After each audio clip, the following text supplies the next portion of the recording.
Hey, everybody. Welcome back. You're listening to The Blodgett Show. I want to welcome everybody to this week's Story Time Friday. My name is Chris. I'm your host, and this is episode 63.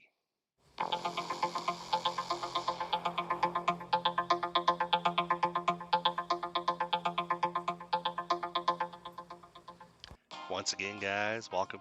Appreciate you being here. This week's story is called Snowpockalyps, Part 1. Roger had been driving for several hours. The snow had been coming down heavily for days, and it didn't show any signs of stopping. How the hell could it snow this much? He thought to himself. I didn't think it would be possible for this much snow to come down, he thought. Yet it continued to snow. There had been dozens of wrecks that he had seen as he continued to make his way back home. He had successfully made his way to California and had delivered what he was hauling. But then on his way back, suddenly the weather had gotten extremely strange. He had barely gotten out of California and suddenly it had started to snow. He hadn't thought too much about it at first. As a driver, he had been through hundreds of random storms and figured it was yet another storm and that it would pass fairly quickly. But it hadn't. He had been through a few states and he was still getting pounded with snow. How the hell is this possible? He thought to himself. Welcome to Arizona, the sign read as he continued making his way down the interstate. Yet, the snow still continued to come down. It hadn't let up at all. He could barely see 10 feet in front of him. It was snowing so hard that Roger had seen hundreds of cars parked on the shoulder with their flashers on. He would have pulled over as well, but he was anxious to get back home, and so he was pushing on. Partway through Arizona, he was struggling to keep himself alert and focused, so he figured he'd call his buddy Dave. Yo, Dave said. Yo, Roger said. What's up? Dave said. Oh, not much, Roger said. Just cruising along out here on the interstate. I'm getting the shit kicked out of me weather-wise. No shit. It's completely clear out here. Not a cloud in sight, Dave said. Shit, man, I'm so jealous. I just left California last night. I've been getting the shit kicked out of me since. It's been snowing practically whiteout conditions the whole time. What? That's fucked up, man. Are you going to make it? Dave said. I'm going to try. I've only stopped a few times to fuel up, but otherwise I've been pushing on, Roger said. Welcome to Texas, a sign read. Oh, thank God, Roger said, thought to himself. I hope this truck holds out. I do not want to be on foot in this shit. I still have so many miles to go, Roger thought to himself. As he rolled down the road, he saw a bright flash and he could have sworn he saw an object cross the road in front of him. What the hell? He said out loud to himself. As he tried to avoid hitting whatever it was in the road, his pickup truck spun in circles and he hit his head on the steering wheel as the truck went off the road and hit a snowbank. An hour or so later, he woke up with his head on the steering wheel. Looking around, he wondered what had just happened. It took him several minutes before he remembered where exactly he was and what happened. The last thing he had remembered was some big object zipping across the road, and he had tried to avoid hitting it. Next thing he knew, he was waking up where he was at. What the fuck? He thought to himself. Putting the truck in reverse, he put his foot on the accelerator and tried to get himself out of the snowbank. At first, all the tires would do was free spin, and the truck wouldn't move anywhere. Oh, come on, he said to himself, as he put the truck in reverse and accelerated again. Again, the truck just free spun and remained stuck in the snowdrift. Shit, Roger thought to himself. He put the truck in park and got out. Looking around, he could barely see anything. With the way the snow was coming down, he could barely see 5 feet in front of him. Man, where the freak is all this snow coming from? He thought to himself. He got behind the truck and started digging the snow out behind the rear tires. When he could finally see the gravel under the snow, he got back in the truck and started to try to reverse again.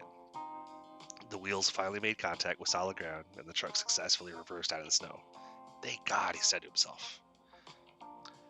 Putting the truck back in drive, he slowly and carefully continued making his way down the highway.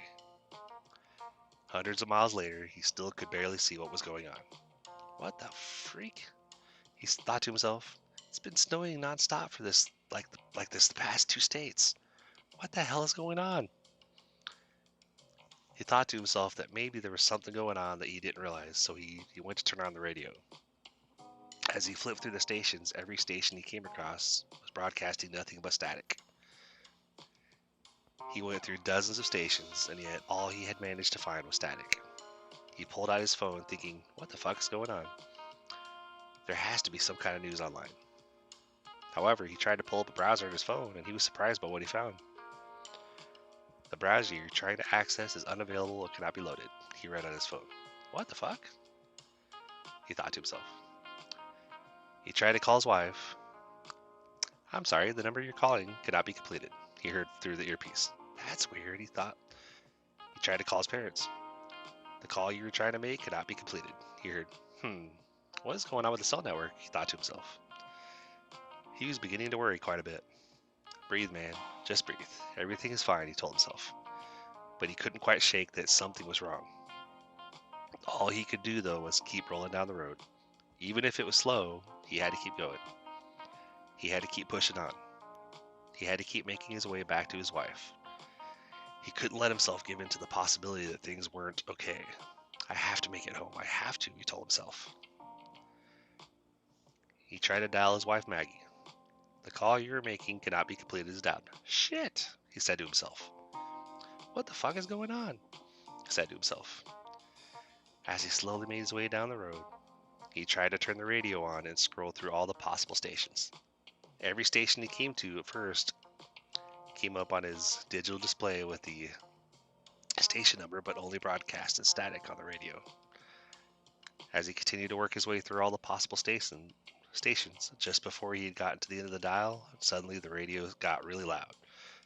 Attention! Attention! If there's anyone alive out there, find a safe place to hold up. We do not know what's going on, but hundreds, if not thousands of people have disappeared. This snowstorm seems to be a nationwide event, which we have no idea how that's even possible. However, it seems that people from all over the country are randomly going missing. What the heck? Roger thought to himself. He looked back and forth from the left side of the road to the right as he continued slowly driving down the road. I gotta get home. I do not want to get stuck out here, he thought to himself. Crash! Suddenly there was a loud boom on the side of his pickup truck, and the next thing he knew, his truck was spinning circles and he was half buried in the side of a snowdrift. About a half hour later or so, he was waking up and looking around the inside of the truck, wondering what had happened. Since he was half buried in the snowdrift, it was pretty dark inside the truck, so he was a little bit disoriented at first. Rolling down the driver's side window, he figured he would dig his way out. He unbuckled his seatbelt and started to dig himself out of his truck from the driver's side window. As he dug his way up, he could see a little bit of light above him, and before he knew it, he was breaking the surface of the snow. It took a few minutes for him to catch his breath, and he looked behind him and saw the rear end of the truck sticking out of the snow. He looked off to the side and saw that there was a sign that said Dallas, 200 miles. Okay, at least I have an idea where I am, he thought to himself.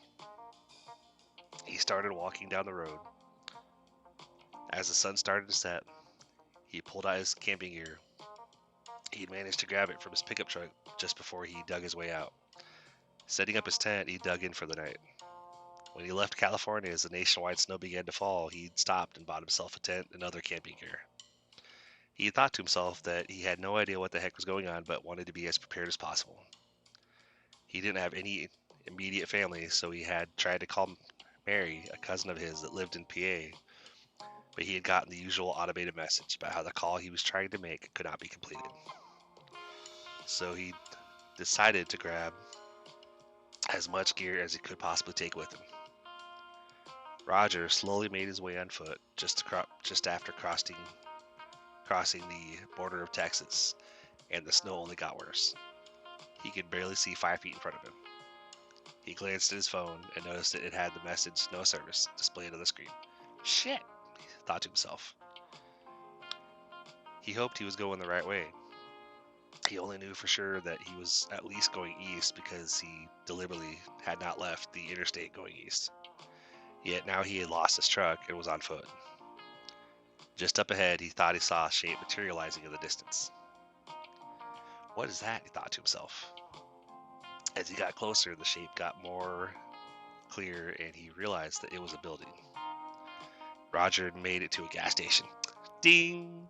He heard as he came in the front door of the gas station. He glanced around and didn't see anyone. Making his way around the store, he started to grab things he thought would help him in his travels. He grabbed bottles of water, chips, candy bars, anything that he could think of that didn't require refrigeration. He made his way to the register, and as he put the basket on the counter, he looked around but didn't see anybody. Hello, he said, but again didn't see anyone in the store. Hello, is anyone here? He said aloud again. But again there was no response. He shrugged. Well, crap, he said to himself. Jumping over the counter, he grabbed a bag and started bagging up the stuff he grabbed. He went over to the cash register and looked at it for a few seconds. As he ran his fingers through his beard, he wondered, should I? Roger was usually a pretty honest guy. He had never stolen anything in his life, but here he was in the store and debating walking out not only with the snacks he'd grabbed, but also was debating about popping open the cash register in the convenience store he was in. Hello, is anyone here? He said out loud again. He walked towards the back of the store and looked in what appeared to be a break room. No sign of anyone. He shrugged again. Walking up to the front of the store, he pushed the button on the register and then the drawer popped open. Roger reached in and grabbed the cash out of the register. He wasn't sure what was going on, but thought maybe he would need cash, so he grabbed everything the register had. Exiting the store, he put his hat back on, covered his face with a scarf because the snow had gotten worse. It was actually a blizzard now with whiteout conditions. He walked back over to the interstate and continued walking down the road. Sucks that I lost my ride, he thought. No sooner had he thought that, he saw there was another building coming up on his right as he walked down the road. It looked like there were vehicles parked outside, so Roger slowly made his way over there and went to check it out. There were only about half a dozen cars parked outside what appeared to be a diner. After checking the first few cars and finding out they were locked, he tried the last car.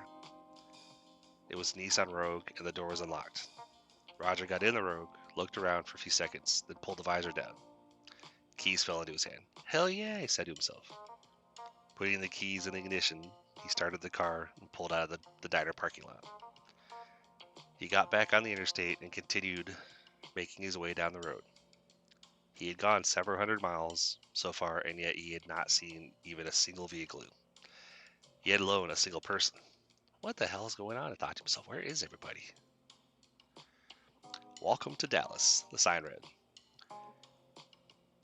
As he made his way through the city, everything looked deserted. He saw cars in random locations. Some of them were in ditches, others looked like they were crashed into other cars. Yet he saw no people. There were no people in the cars. There were no people anywhere on the sidewalks. There were no people outside any of the buildings. As Roger drove down the road, he couldn't help but wonder, man, what the heck is going on? He felt his stomach growl. I guess I better try to figure out something to eat. He pulled off at the next exit and noticed there was a hotel up ahead that also had a restaurant attached to it. He pulled into the parking lot and put the Rogue in park. He wasn't sure what to expect, but he breathed a sigh of relief when he tried the door to the casino restaurant and it opened. As he walked into the restaurant, he glanced around, not knowing what to expect, and immediately noticed there were plates on a lot of the tables in the restaurant. A lot of plates looked to have half-eaten meals that had not been finished. There were even appetizers and drinks that were still unfinished. Wow, he thought to himself, man, what the heck's going on? He went up to the counter and rang the bell.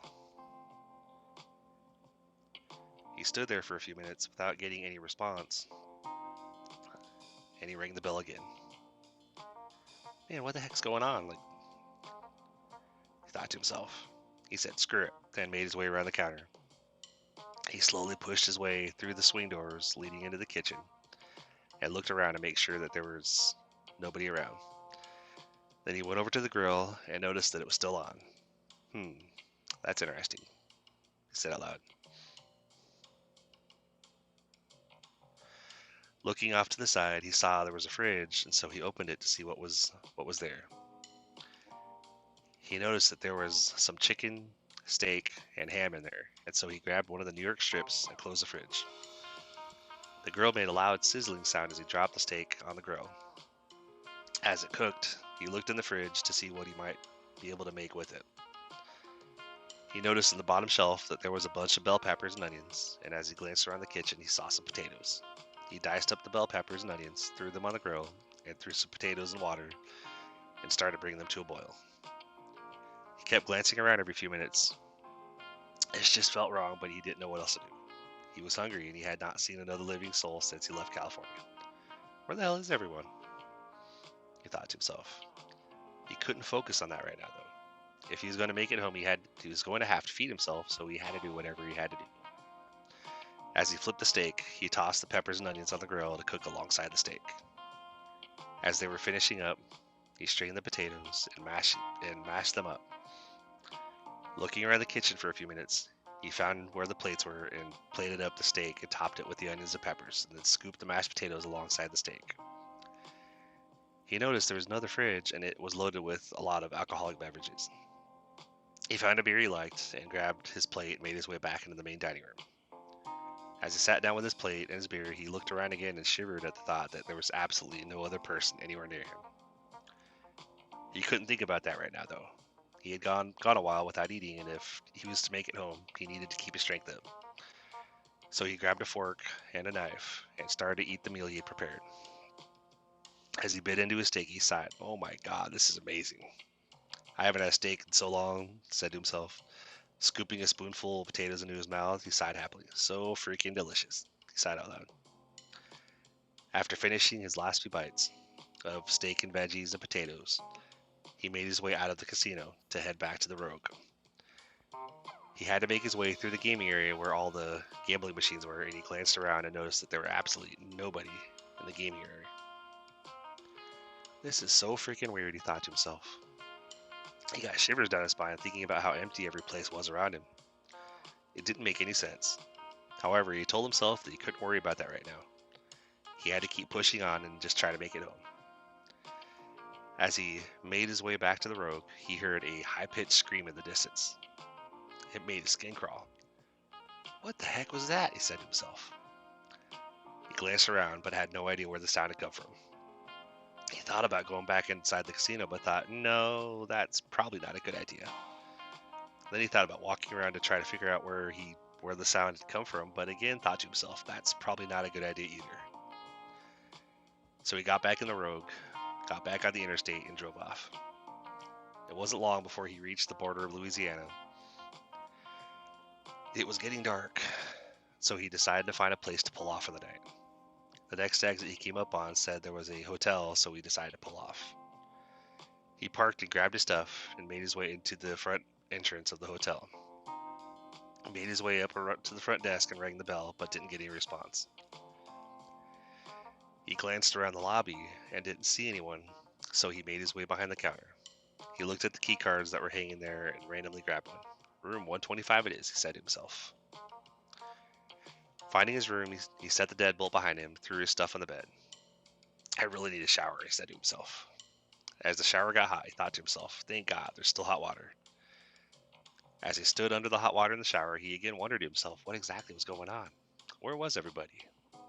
He had traveled from California to Louisiana so far and had not seen a single person. When he was in California before the snow started, he had seen quite a few people. Things seemed normal. But when the snow started and he started to travel, he'd quickly noticed that he had not seen anyone since. Ding! He heard, and he glanced to the dash. Crap, I need gas. A few more miles and he came up on the next exit. Pulling off on the exit, he pulled into a gas station and pulled up to one of the pumps. He went inside and wasn't surprised that he didn't see anyone inside. He went behind the counter, located the number of the pump that he was parked at, and flipped the switch to turn the pump on. Going back outside to the road, he filled the tank up with gas. He went back inside and flipped the switch back off. He went over to the cash register and grabbed the cash, and then went around the store filling up a bag with snacks and drinks. Getting back on the interstate, Roger tried to scroll through the radio stations again. He came across a few frequencies that he thought he heard somebody talking. He doubled back to those frequencies, and then all he heard was static. I wonder if I can get a hold of Dave, he thought to himself as he pulled out his phone. Dialing Dave's number, he was surprised when he picked up. Yo, Dave said. Holy shit, what's up, Roger said. Not too much, man. What's up with you? Everything okay? Well, Roger said, has anything weird been going on up there? What do you mean, Dave said. It's just, since I last called you, I have not seen a single person. I haven't been able to get anything to come through on the radio. Holy crap, Dave said. What about your wife? Have you talked to her yet? No, man, that's another thing. Another weird thing. You're the only person I've been able to get a hold of. What? What do you mean? I'm serious, Roger said. I haven't been able to get a hold of anyone else. Most of the time since you and I last spoke, I haven't even had any coverage on my phone. I just filled up the car and noticed I had signal, and I thought I'd try to call you. I was surprised when it went through. What the heck, man? That's so messed up. Hold on. Wait a minute. So you had bars and were able to call me. Try going online while you're on the call with me and see if you can get any updates, see what's going on, Dave said. Hold on, let me check. I'm putting you on speaker, Roger replied. Roger pulled up his internet browser and typed in a news website. Website cannot load. You are connected to the internet. Weird, Roger said. Any luck? Dave said. No, it says I'm not connected. Not sure how I was able to call you. Every call I made before I tried to call you, wouldn't go through. What about Maggie? Dave asked.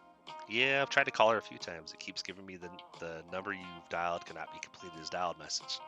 That's so weird, Dave said. What about you, man? Where are you? What are you doing? Roger asked. Why do you ask? Dave said. You're literally the only person I've been able to get in touch with. Also, did I mention that I have not come across any other person in the last few states? Roger said. You might have mentioned it, but I don't remember. Like nobody? Like not one person? No, man, I haven't gotten through to anyone, Roger said. Holy crap, man, that's so effed up, Dave said. You didn't answer my question, man. Where are you at? Where are you at? Are you still in Jersey? Is anything weird going on up there, Roger asked. I have no idea, man. I've been secluded away in my apartment. I was pretty burned out at work the past few months, so I decided to take a staycation. I've been literally hanging out in my apartment just playing PlayStation. Is anything weird? Is anything weird going on where you are? What about the weather? Roger said. Now that you mentioned it. Yeah, I was playing Call of Duty online with a bunch of people in the last few weeks, that I've been off. But this past 4 or 5 days, I haven't been able to connect with anyone. I log on, it shows no other players available. So I end up just playing solo missions. I didn't think about it until you had just asked, Dave said. Interesting, man. What about the weather? What is the weather like there? Roger said. It's been decent lately, but wait. What the heck? Holy crap, Dave said. What, man? What? Roger said. It's freaking blizzarding here, man. It was freaking sunny the other day. It was even cold. It wasn't even cold, man. What the hell? Dave said. I know, man. I've been dealing with that since I barely got out of California. It's why I lost my truck. What? You lost the Ram? What the hell, man? Dave said. Yeah, man. I was going down the interstate and something crossed the roadway. I heard a loud crash and I lost control. Next thing I know, I was waking up and the truck was half buried in a large snowdrift in the ditch. I literally had to dig myself out, Roger said. Holy shit, Dave said. Yeah, man, not gonna lie. I love my truck. I hated having to give it up. How'd you survive out in the elements, Dave said. I ended up buying a bunch of camping stuff when I left California. I had a feeling in my gut that I would need it. I can't explain it. Camping stuff? Like what? A tent? Dave said. Yeah, man. Tent, self-inflating air mattress, sleeping bag, lantern, and small space heater. Roger said. Damn, man, that sounds pretty awesome. And I noticed you mentioned a car, so I guess you have another car now, Dave said.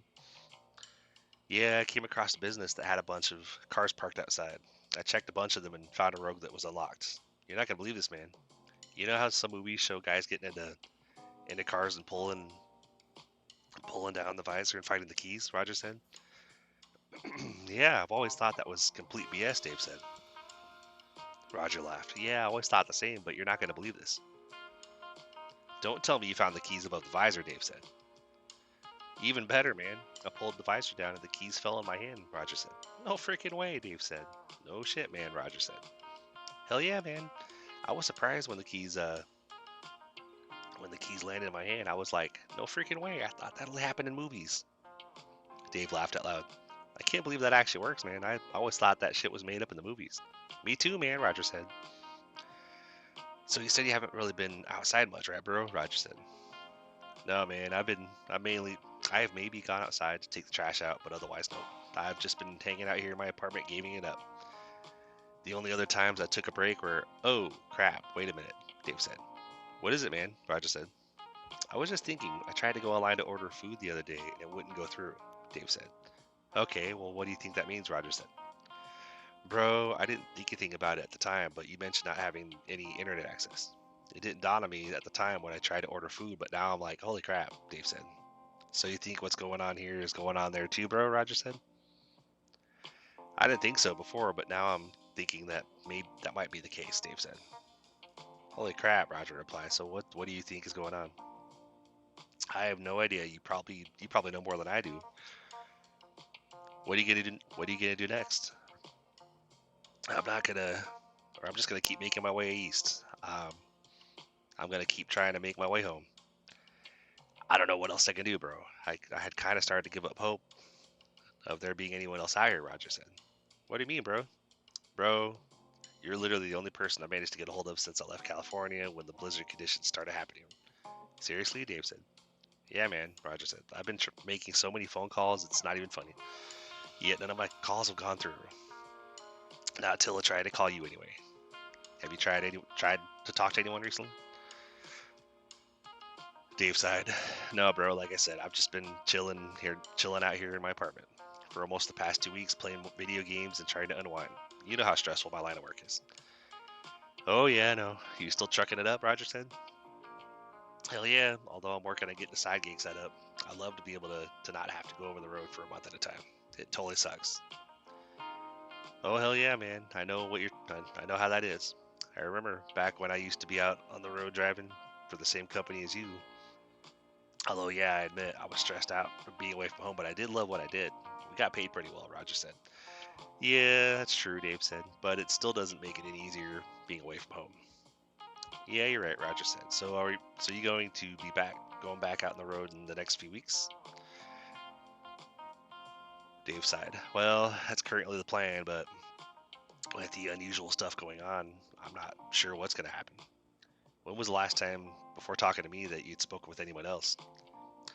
Hell, man, the last contact I had was probably Maggie, and that was just before I left California. Since I hit these blizzard conditions, I haven't been able to get a hold of anyone except you, Roger said.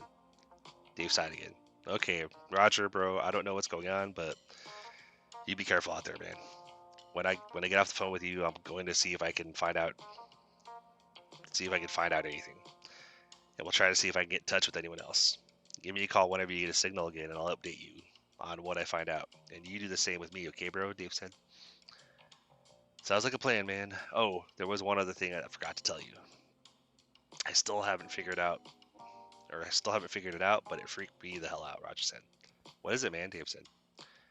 A few days back, just after I acquired the car, I was getting ready to take off, and I got to get back on the interstate, and I swear I heard a high-pitched scream not far from where I was at. No fucking way. What did you do? Dave said. I was torn, man. What do you mean? Well, Roger said, I'm not gonna lie. I first thought I should go that see what that was and if anyone needs help.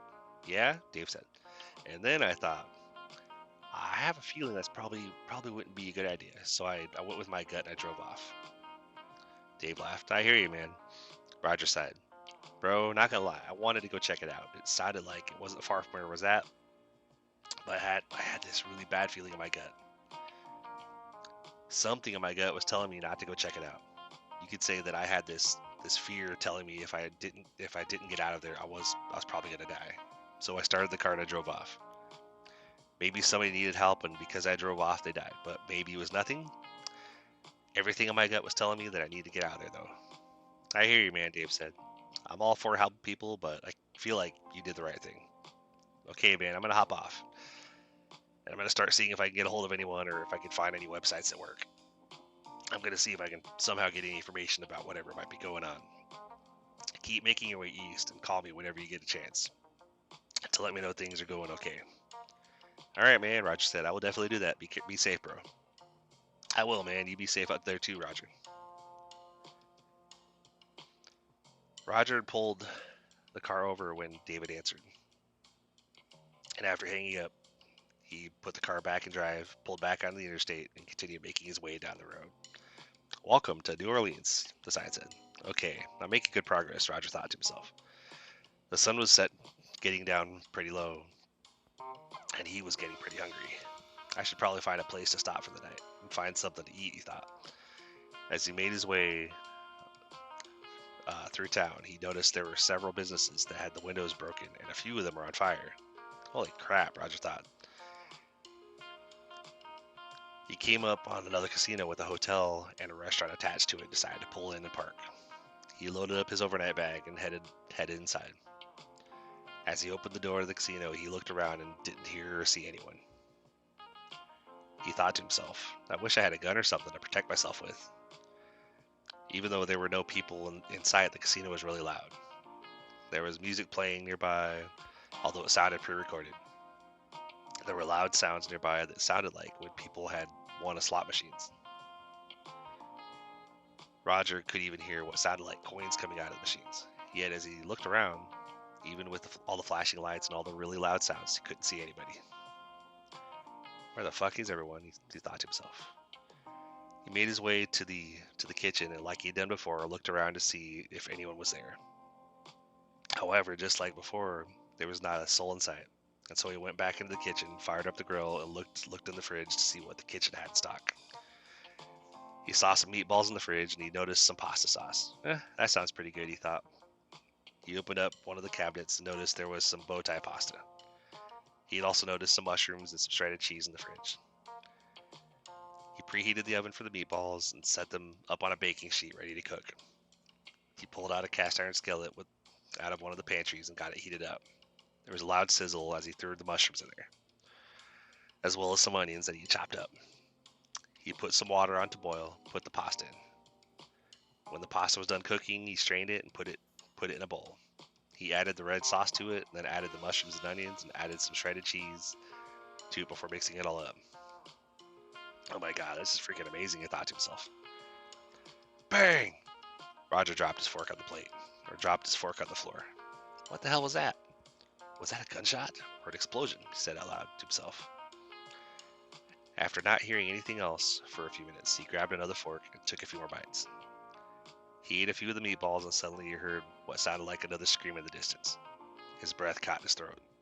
His heart skipped a beat. Was that a scream, he thought to himself? He made his way out of the kitchen and went to the nearest window and looked outside. He didn't see anything that jumped out at him. Everything seemed just as isolated and deserted as it had before. He backed away from the window and looked around the casino floor. Everywhere around him on the floor, he could hear the sounds of slot machines dinging as if people had won, and coins being dispersed out of the machines. But there was literally nobody anywhere near where he was. It didn't make any sense. He thought to himself, why would there be machines paying out if there were nobody playing them? He shook his head and went back to the kitchen. I won't be any good to myself or anyone if I don't keep my strength up, thought to himself. He finished the rest of his meal and went to the front desk. He went around where the room keys were all hanging and he randomly selected one. Room 257 it is, he thought to himself.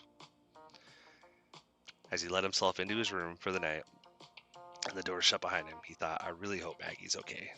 He hadn't talked to his wife since he had first left California, and it had been quite a while. He picked up his cell phone and tried to dial his wife's number. The number you've called could not be completed as dialed. Crap, Roger said to himself. He looked at the phone on the side table in the hotel room. I wonder, thought to himself as he picked up the phone and dialed Maggie's number. Hey, this is Maggie. You've reached my voicemail. Sorry I'm not available, but I'll get back to you as soon as I can. Please leave a message after the beep. Beep. Oh, crap. Hey, Maggie, baby. It's Roger. I don't know if you'll get this message. Hell, I don't even know if you're even okay. I hope you're okay. If you get this message, please just know that I'm currently okay and I'm making my way back to you.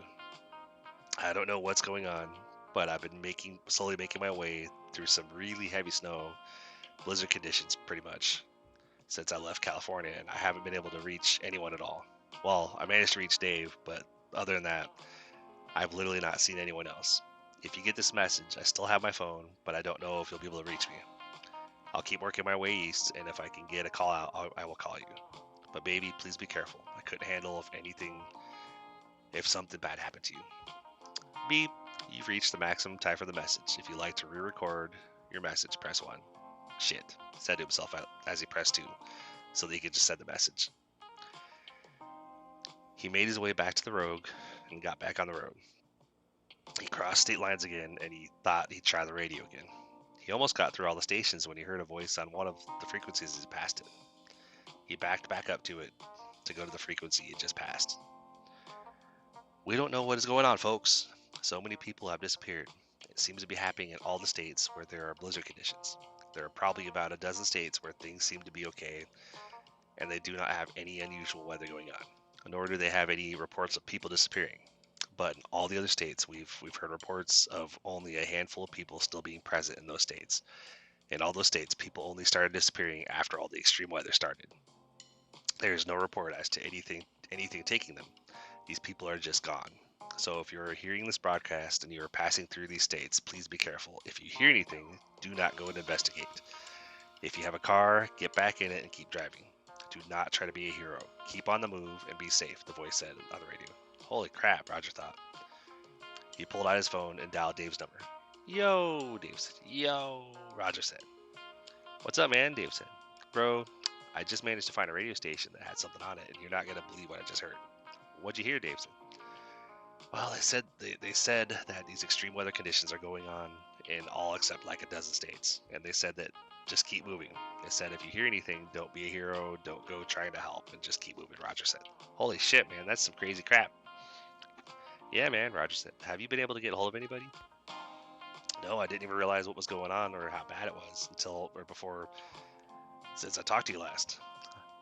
I tried to call a few people since I got off the phone with you, but just like what you dealt with, all I get were the messages saying the numbers could not be completed as dialed, Dave said. What about any websites? Anything saying about what's going on, Roger said. Nope, nothing. I've tried, but they all pop up saying I don't have any active internet connection. All right, bro, I'm going to keep making my way back your direction. Oh, I almost forgot. I actually think I got through to Maggie's phone, Roger said. You did, Dave said. Yeah, instead of getting that message about the number not being completed as dialed, I actually got her voicemail. I don't know if she'll actually get it, but I left her a message. Well, that's something, Dave said. What are you going to do? Well, just going to keep making my way east towards the East Coast. I still have a ways to go. I still can't see shit because of the visibility, but I'll get out of that, or I'll get out that way. If you could get a hold of Maggie, I'd appreciate it, bro. I know we don't live too close to each other in PA, but who knows? Maybe you can reach her. I just hope she's okay, Roger said. Of course, bro. I will see if I can reach her, and when we talk next, I will let you know. Thanks, Dave. I appreciate you, bro, and I'm so grateful that I was able to get in touch with you. I just don't know what to think of the fact that I have not been able to reach anyone else. I'm going to get back on the road, but be safe and I'll talk to you soon, Roger said. Sounds good, Dave said. Roger pulled back onto the interstate and kept going down the road. He periodically would scroll through the radio stations and see if he could find anything, but it had gone back to all the stations being staticky. He'd started to turn north a bit and had crossed into North Carolina, and he had to pull off again to get gas. He pulled into a Flying J truck stop. It was so weird. All the lights were on, and yet there were no people anywhere nearby. Roger looked around as he sat in the Rogue at the pump with the car still running. There were cars still sitting at the pumps, and some of them even had nozzles still connected to their gas tanks, as if they were filling up their cars, yet nobody was around. He shut off the Rogue, got out, and went inside the truck stop. As he had done at the previous gas stations, he went to the front counter and went behind the counter. He went to the computer and selected the pump he was at and hit a few buttons to turn the pump on. He went back outside, put the nozzle in his gas tank, and started to fill up the car up. As it was filling up, he walked around the back of the truck stop and glanced around the parking lot where all the truck drivers were parked. "Hello," he yelled. He didn't hear any sort of response.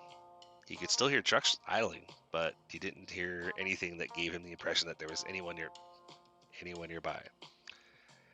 He walked up to a couple of the trucks that appeared to be idling and he knocked on the doors. Nobody answered. So he made his way back to the road, which had finished gassing up by this point, and he got back in and drove off. This is so weird, he thought as he pulled back onto the interstate. As he continued down the road, he had gone, just as he had done before, he continued to set the radio to continually scan through all the different frequencies. He had been zoning out when he heard a voice come over the radio waves that seemed to snap him out of his trance. "Attention, attention, attention," he heard really loud on the radio. "Oh crap," he said to himself as he turned the radio up. "Attention, attention, attention," he heard again. He dialed Dave's number. "Yo," Dave said. "Bro, I think I might have found something. Listen to this," Roger said as he put him on speaker. "Attention, attention, attention," the voice in the radio said again. Whoa, shit," Dave said. "I know, right? This is the first radio station I've come across in the last few days that I've heard anything. Attention, attention, attention. If you're hearing this message, make your way to DC. Do not stop anywhere for too long. People all over the country have randomly disappeared in some sort of paranormal phenomenon. Most of the states in the United States have been experiencing blizzard-like conditions, and a large percentage of the population in those states have been experiencing those blizzards have just disappeared. If you're hearing this message, get to the Capitol building. There are survivors there. There are supplies. We heard that people that have gone searching for people in an attempt to help have themselves gone missing. So do not try to be a hero. Even if you think you hear someone yelling for help, do not put yourself in harm's way. Keep moving. Get to the Capitol building in DC and be safe." "Holy crap," Dave said. "Yeah, man. I heard that message start to come over the radio waves, and I thought it would be a good idea to call you. Do you have a car or anything?" Roger said. "Yeah, I've got my pickup truck. What are you thinking, bro?" Dave said. "I think we need to get to DC. "Any luck with reaching Maggie?" Roger said. "No, man. I've tried to call her quite a few times, and almost all the calls I've made have given me that same message as you got about the number not being able to be completed as dialed," Dave said. He said most of them did, so a few of them did get through? Roger asked. I had a few that seemed like they got through. I left a message with my number," Dave said. "Okay, man, I appreciate it. New game plan. Start heading towards the Capitol building. I'm still a ways out, so it will take me a while yet, but you were a lot closer. Maybe Maggie's already there. Maybe she heard the same thing we did," Roger said. "Yeah, we could hope, right?" Dave said. "Well, I'm going to hop off here, man. Call me if you hear anything from here, or hear anything from her, or if you get any other updates about what the hell is going on," Roger said. "I will do that, man," Dave said as he disconnected the call. Several hundred miles later, Roger was finally crossing into the District of Columbia, and would be arriving at the Capitol building in the next hour or so. He tried to call Maggie again and got her voicemail. "Hey, love, it's Roger. I'm going to be at the Capitol building in DC. I heard a broadcast the Capitol building was a safe place to go, and so I'm heading that way now. I've even talked to Dave, and he's heading that way too. If you're okay and get this message, make your way there that way too. If you can get a call out, try to call me to let me know that you're okay. I really worry about you. I love you," Roger said as he disconnected the call. Pulling into the parking lot of the Capitol building, he noticed there was about 24 cars in the lot. He grabbed his go bag and walked up to the front door and knocked. A minute or so later, after he knocked, the door was swung open and there was a woman in a military uniform standing before him. "Hello, ma'am. My name is Roger. I heard a radio broadcast telling me to come here and that this was a safe place." "Yes, sir. Please come in. Is there anyone else with you?" the female soldier asked. "No, ma'am. It's just me," Roger said as he came in. "Bro," he heard in the background as he came inside. He glanced over and saw Dave running towards him. "Holy shit, man," Roger said as he hugged his friend. How long have you been here?" "Not too long," Dave said. Probably about half a day. You're not going to believe this, though. There's someone else here," Dave said as he pointed off to the side. Roger looked at the direction that Dave was pointing and his eyes grew wide. "Maggie," he said as he noticed a familiar face. "Roger, babe, oh my god," Maggie said, leaping into his arms. "I was so worried. I got your messages, but I couldn't call out. When I got your last message, I made my way down here." I ran into Dave when I got here, and he told me that you and he had been in contact over the last week or so. Yeah, you and Dave were the only two that I've been able to get through to on the phone. I'm so happy to see you, my love. For a while before I got in touch with Dave, I thought everything was good. Everyone was gone. I didn't see anyone in all the states I went through on my way back up here, Roger said. I know, baby, but before the weather hit, I first noticed that the cell network, for the most part, had gone out, and I couldn't reach anyone, and the internet had gone out. I was worried that I would never see you again, since the last time I spoke with you was when you were getting ready to leave California, Maggie said. Ladies and gentlemen, could you please gather around? I have an announcement to make, the female soldier said over the intercom.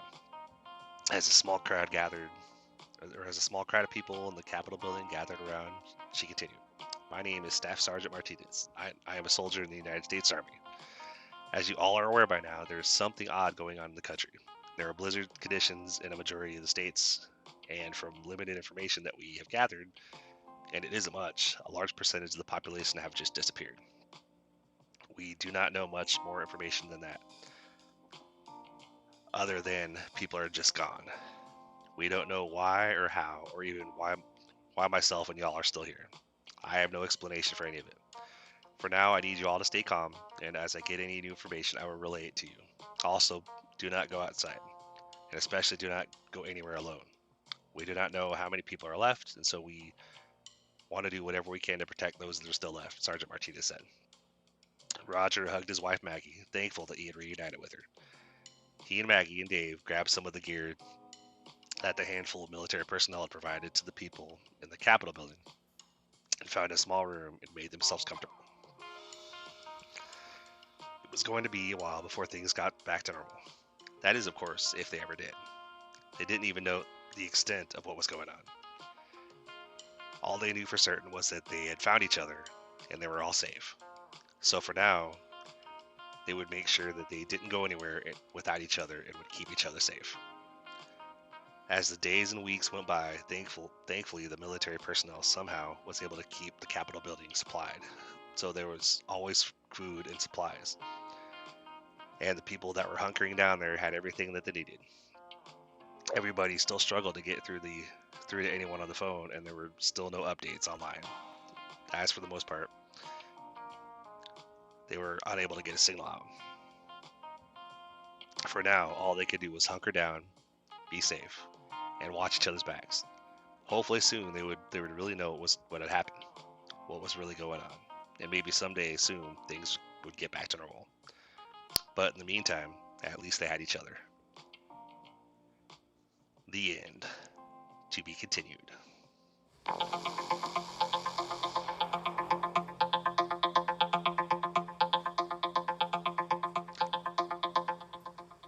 Well, y'all, welcome back. Appreciate you tuning in this week with me for this week's edition of Storytime Friday. Honestly, I was surprised when I was reading this story out loud and stuff. I was like, when writing it, it didn't feel like it was as long as it was. But I was like, man, there was actually a lot more to the story than I felt like. Because when you're writing it just feels sometimes like you don't have as much content as you end up having. So, but and I feel like it did close out pretty good. Could end up just being the one part, but based on the way it ended, I know I could definitely do more with it. So that's why it's part 1 of 2. So that's my plan, is for next week's version to be part 2, the closing part of that one. So hopefully, I'm not sure where I'm going to go with it at the moment, but that's the whole perk of that's the whole the joy of being the writer, is try to use your creativity and figure out, all right, where am I going to go from here? But hope everybody's doing well, and I hope you enjoyed this week's story time. And I look forward to seeing you guys on Tuesday when we do the next Real Talk Tuesday. And please continue coming back and joining me for Storytime Friday. One special announcement too is I just got an update yesterday. This podcast has been live since I think back in May, and I got an email from Apple Podcasts, which I thought was weird because last I had checked, I had not been approved, and it was still pending approval with Apple Podcasts. So I was surprised, and I clicked the link, and I had to like do the usual check here that you've read and agreed to these terms, blah blah blah, And then it took me to Apple Podcasts, and apparently I'm approved and live on Apple Podcasts now. So for those of you that are like iPhone users tuning in over here, whatever, and you prefer Apple Podcasts, the Blodgett Show is officially active on Apple Podcasts. So that's good stuff. That's, it kind of made me feel a little bit better, because a lot of crap has been going on job-wise lately. So a little bit stressed there, but I'm just happy there was some progress. I'm still doing what I always preach, moving forward. So active on Apple Podcast and continuing to do these episodes posted every Tuesday and Friday between 5 and 6 p.m. Central Time. And of course, I'm still working on the website, because that's been fun too. Because way back in the day, I did a website when I was in high school, and basically I did a lot of HTML stuff. And like nowadays, you got a lot of these platforms that are like drag and drop. It's so easy, and I'm trying to do it from my Mac, and I'm going, man, this is complicated. But I'm working on it, and as soon as I get that website up, I will get I will talk about the link on here, so that way you guys can access it as well. And I'll make sure that there's links to the different platforms like Spotify, iHeartRadio, and Apple. And now, I was just going to do the two, but now that I'm active on Apple Podcast, I'll go ahead and probably post that one too, so that way they're all three on there. Even though I'm posting a bunch of other ones like Google Podcasts and a couple others. There's a bunch of others that like I would remember the name. It's like random podcast platforms. But anyway, I hope everybody's doing well. And again, there's the email address out there, blodgettshowpodcast@gmail.com. Feel free to drop me a line. Let me know if there's any topics you want me to cover on the Real Talk Tuesdays, or if you have any ideas for a story, that you like to see what I can come up with, for Storytime Fridays. Feel free to drop me a line there. Let me know, and I'll see what I can do. If I can come up with anything, I'll do it. But otherwise, I'll just obviously use my own creativity and try to do what I'm currently doing. Not planning to go anywhere anytime soon. Not planning to stop. Not planning to quit, because it's all about moving forward, guys. Continuing to take it one week at a time, one day at a time, one foot in front of the other. So anyway, guys, keep being positive, keep believing, keep pushing forward, do what you gotta do, and hey, come back and join me again on Storytime Friday next week. But first, join me on Tuesday for Real Talk Tuesday. I appreciate you, and we will see you guys again on the next episode. Have a good one.